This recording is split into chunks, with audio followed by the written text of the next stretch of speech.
Ini bicara keyakinan. Saya termasuk orang Kristen yang yakin setelah masuk kuliah. Tidak melakukan perlawanan sebetulnya. Jadi sejarah kekristenan setelah Yesus disalib, Stefanus dirajam dengan batu, 300-an tahun itu penganiayaan besar-besaran kepada namanya pengikut Yesus. Penganiayaan demi penganiayaan. Sampai waktu mau jatuh ke penganiayaan yang masif, Kaisar Roma itu Konstantin jadi Kristen. Itu pun tanda tanya Kristennya. Disitulah baru agama Kristen jadi agama berkuasa. Tapi sepanjang 300-an tahun itu dianiaya. Maka Yesus pesannya apa sebelum dia meninggal dan naik ke surga, ya bangkit naik ke surga. Orang Kristen percaya dia bangkit. Kalau ada dengar penganiayaan, kamu mesti lari, pergi.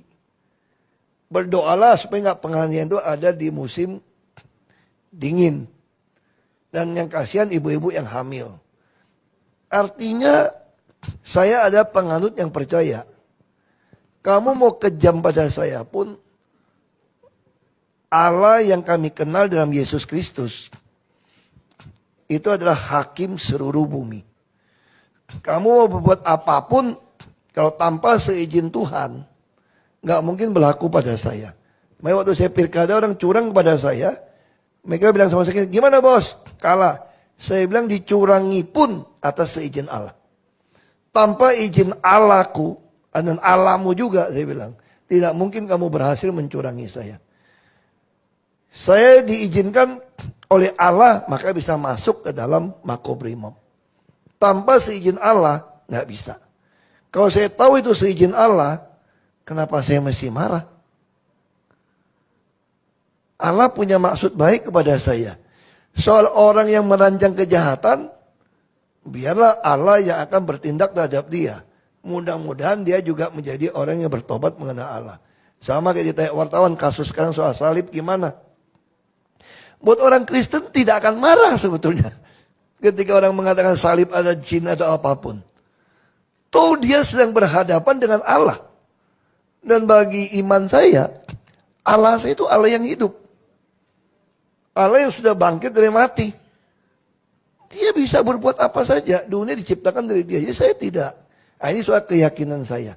Jadi kalau ada orang nyakitin saya, ya bisa kita emosi ya. Tapi saya begitu pulang, saya hanya berdoa saja, ngadu sama Tuhan. Dia begitu sama saya. Kalau Tuhan mau menghukum dia, makanya saya dalam menjawab di pengadilan. Kalau kalian menjolimi saya, maka Allah akan mempermalukan kalian satu persatu. Dan itu ternyata Allah lakukan. Dan saya punya pengalaman orang yang ngerjain saya. Dari saya berpolitik, dari yang stroke sampai mati banyak. Saya bisa hitung orang-orang itu. Makanya bagi saya pembalasan itu adalah haknya Allah, bukan saya. Saya tinggal ngadu. Jadi saya katakan ini soal keyakinan, kami tidak pernah balas. Baik lagi soal itu. Saya tidak pernah mau balas. Kalau dulu mungkin kita emosi ya.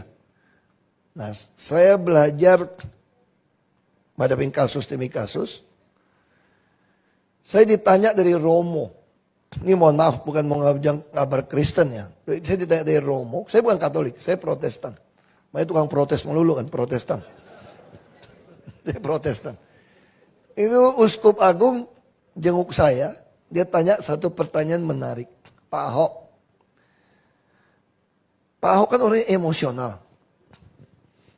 Meledak-meledak. Kenapa waktu hakim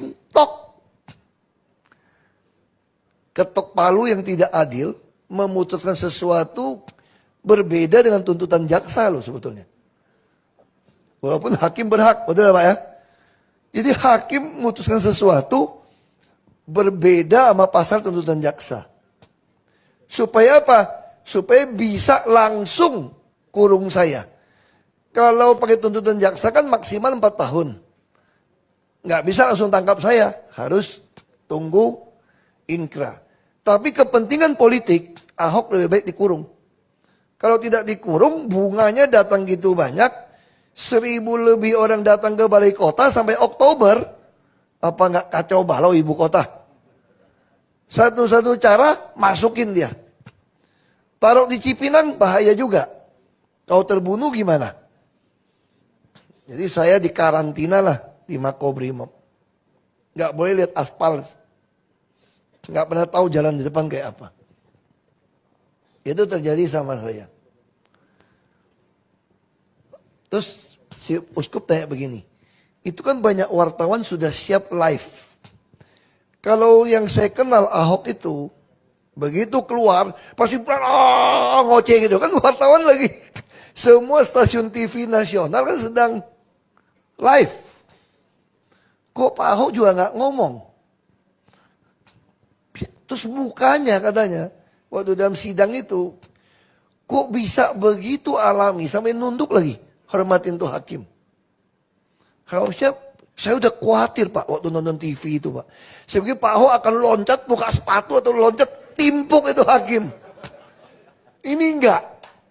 Ya, Pak Ahok nunduk, kasih hormat dengan muka tidak marah, tidak dibuat-buat.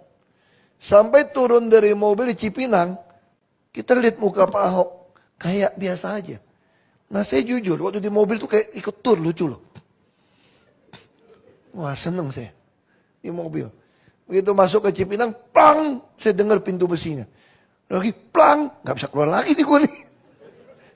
Dua kali plang, plang, masuk. Tapi di dalam tuh saya bisa tenang banget. Nah, itu uskup tanya sama saya.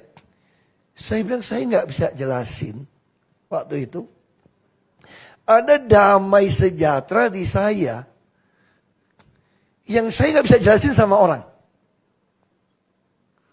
Saya nggak bisa jelasin. Saya betul-betul damai. Ini Pak Janda saksi nih. Saya betul-betul tenang aja dari putusin vonis gitu. Bukan berlebihan. Saya ada damai nggak bisa saya jelasin. Akhirnya saya temukan itu ada ayatnya ternyata. Di Filipi 4 ayat 7. Dan kamu akan mengalami damai sejahtera Allah yang melampaui segala akal pikiran manusia. Damai sejahtera Allah ini akan memelihara hati dan pikiranmu dalam Kristus Yesus. Artinya apa? Anugerah. Jadi Allah saya mengizinkan ini terjadi pada saya. Dia juga memberikan anugerah damai sejahtera pada saya saat itu. Ini anugerah. Makanya saya bisa langsung melihat ke sejarah 500 tahun yang lalu ketika kaum reformator dibakar hidup-hidup oleh putusan gereja juga, mereka bisa sambil dibakar sambil nyanyi himne dukung satu dengan yang lain. Itu yang membuat John Calvin seorang pengacara jadi bertobat menjadi teolog Kristen Calvinis. Karena dia melihat orang dibakar ini punya damai sejahtera. Lalu kita masuk ke dalam Alkitab, saya cerita sama uskup itu. Ketika Stefanus ditimpuk, mau mati, dia nggak marah, dia malah berdiri. Minta Tuhan terima rohnya dia. Kalau kita balik ke Yesus sendiri, orang Kristen percaya Yesus itu adalah 100% manusia, 100% Allah. Jadi firman Tuhan jadi manusia itu Yesus. Kemudian ketika Yesus disalib, roh Allah meninggalkan dia.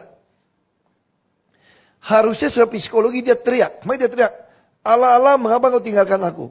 Secara psikologi Yesus harusnya maki-maki orang, teriak-teriak. Tapi dia gitu tenang. Saya yakin ini adalah anugerah damai sejahtera Allah pada dia.